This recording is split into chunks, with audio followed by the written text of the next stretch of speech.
Hey guys, it's Wayne from Wayne Goodman Photography. So yesterday you've probably heard in the news that the new Sony A7S II has been announced. It's not long after the release of the A7R II, which you'll have seen in a lot of my videos, and I just wanted to give some thoughts on that basically.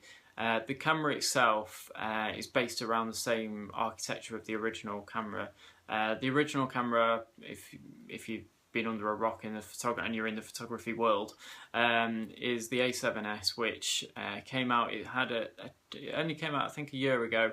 It has a 12 megapixel sensor, and some people at first were oh god, that's not a lot of megapixels in today's society. But actually the real benefits of that are that on the sensor, which the sensor itself physically stays the same size as say the A7R II, but the pixels, with it being such a small pixel count compared to say an A7R II, are much bigger. The photo sites are much bigger. That allows them to collect more light, which means that in really dark situations the ISO doesn't create as much noise in the images. You also have a benefit, I believe, of with 4K video on the new camera, with it being a 12 megapixel sensor, that you get less, I think it's less skip lines and things like that. So it basically you're getting more of a 1-to-1 ratio for the pixels, which can only help with quality and various other factors. So there's not been too many advances in the A7S II over the A7S originally. The A7S, if you wanted to record 4K video, you would have to actually buy an extra piece of equipment, which was quite large, quite cumbersome, and most importantly very expensive. And that sort of negated the deal for a lot of people with the A7S. A lot of people wanted a 4K video because we already had cameras at the time, such as like the GH3 and GH4, which could offer that, and Sony come along with this supposedly incredible camera in low light and didn't really do much with the 4K side of it. It seemed like it was maybe a little bit of a rush product.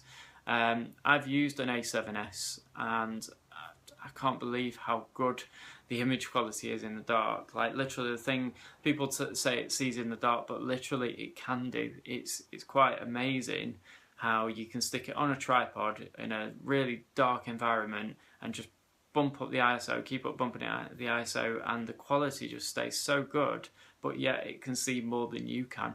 It's a really odd thing, and I'm sure as time goes on with the A7S III and 4 and so on, I'm sure that can only get better still.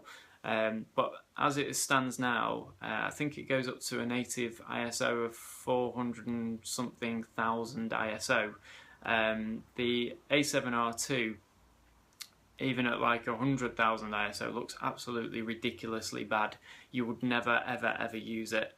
And to a point, the 400 odd thousand ISO on the A7S, well, I doubt you'd ever use that either. But the fact is that at 100,000 ISO, it's still usable, whereas the A7R II isn't. They've now incorporated the IBIS, which is the in-body image stabilization. Always sounds like a disease to me, but IBIS anyway is basically in the A7R II, in the A7 II, and now it's going to be in the A7S II, and it just gives you those extra stops of light. You're going to be able to sort of take pictures at slower shutter speeds, and also with video, which is what a lot of people will buy the A7S and A7S II for. You'll have much better stabilization of the videos in the version 2.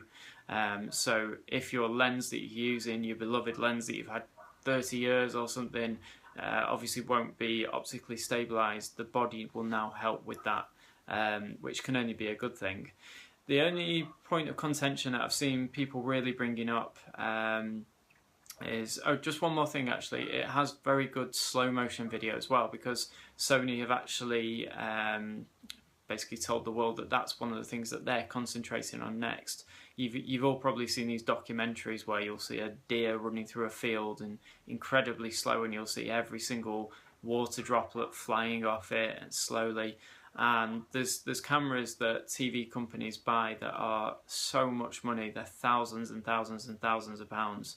Sometimes they run into 6 figures, these cameras, And basically that is the next thing that Sony have stated that they're targeting. And with the RX100 Mark IV we saw high frame rate video, but at lowish quality, whereas the A7S II has very high rate frame rates, but it's going to be at 1080p. So already we're getting there with incredible slow motion ability of these cameras, and that's only going to increase. So I would have thought like the A7R3, when that comes out, that'll follow along the same paths.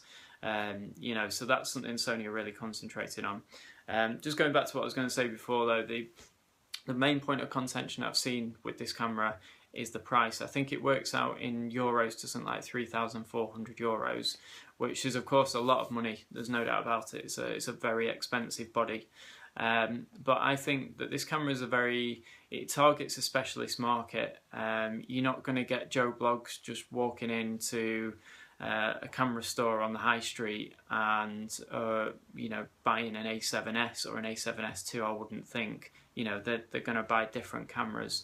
So it caters for certain people, it caters for certain areas of photography, which will actually, you know, it will make a big difference to those people. You know, low light ability for some people is an absolute necessity, and it's going to make a big difference for that. You're still going to get your beautiful blurred backgrounds because it's a full frame sensor. So if you are filming in 4K, you know, you'll be able to use compositional effects, you'll be able to use you know, small apertures to great effect and things like that. So I think that's really good.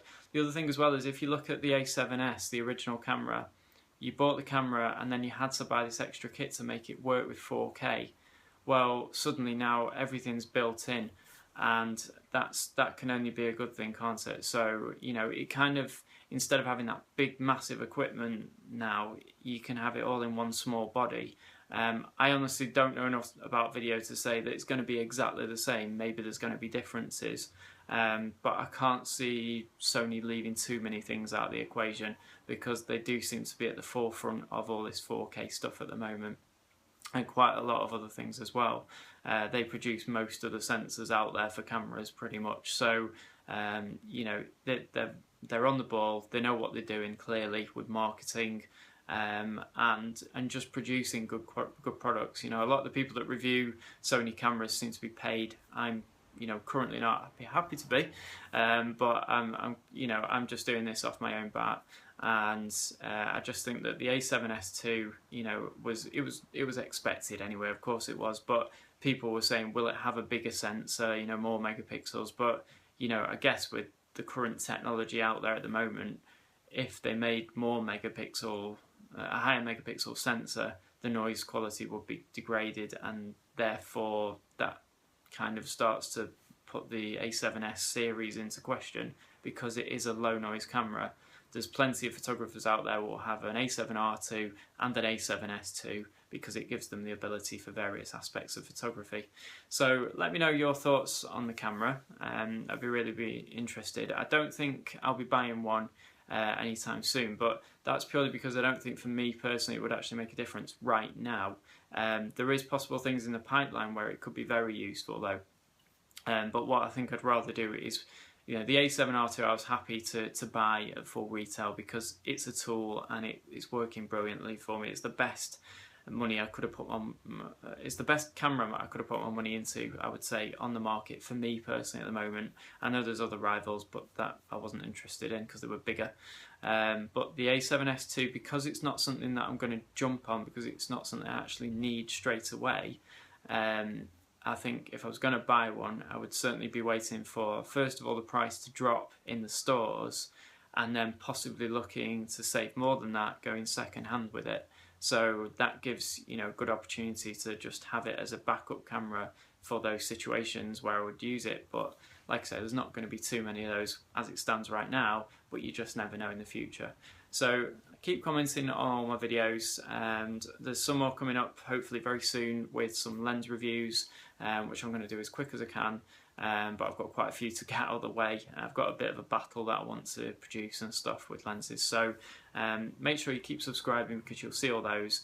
And give me a thumbs up if you like the video, because that really gives me the, you know, the inclination to keep producing these as much as I can. Thanks, and have a great day.